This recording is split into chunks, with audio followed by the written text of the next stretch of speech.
ጤና ይስጥልኝ ከድሬ ቲዩብ ሺወንዙ መላኩ ነኝ። በታዳጊዋ ህይወት ማለፍ የተጠረጠሩ ግለሰቦች ምርመራ እየተጣራባቸው ነው።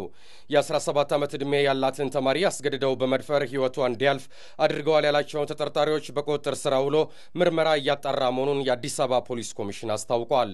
ለተጨማሪ ዝርዝሩ እጸገነት ይልማ ኮሚሽኑ በላከው መግለጫ እንዳመለከተው ከአየር ጤና በተለምዶ ሳሚ ካፌ ተብሎ ከሚጠራው አካባቢ ተማሪ ሃና ላላንጎን በታክሲ በማሳፈር አስገድደው የደፈሯት 5 ተጠርጣሪዎች በቁጥጥር ስር ውለው ምርመራ እየተጣራባቸው ነው።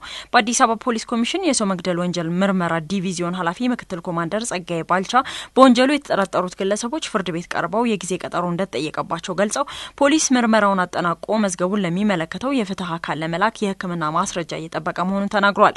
ምክትል ኮማንደሩ ያልተያዙት ተጠርጣሪዎች እንዳሉ ተደርጎ በአንዳንድ ወገኖች የሚናፈሰው ወሬ የተሳሳተ ነው ብሏል። ኃላፊው ተጠርጣሪዎቹን በህግ ፊት እንዲቀርቡ ህብረተሰቡ ላደረገው ትብብር ምስጋናቸውን አቅርበው በተጠርጣሪዎቹ ላይ በህግ አግባብ የሚሰጠው ውሳኔ ወደፊት ለህዝብ ይፋ እንደሚደረግም ተናግሯል። የሟች ታላቅ ወንድም መኮንን ላላንጎ በበኩሉ በአጥፊዎቹ ላይ ተገቢው ውሳኔ እንዲሰጥ ጠይቋል። በሌላም በኩል በተማሪ ሃና የተፈጸመው ኢሰብአዊ ድርጊት የኢትዮጵያ የሃይማኖት ተቋማትን አውግዘዋል። ተቋማቱ ከማህበረሰባችን እሴት ውጪ የሆነና በማህበራዊ ህግ ሚሆን በመንፈሳዊ ህግ የሚያስቀጣ አሰቃቂ ተግባር እንደሆነ አመልክቷል። የተለያዩ ተቋማትም በታዳጊዋ የደረሰው አሰቃቂ ድርጊት ማዘናቸውን እየገለጹ ነው።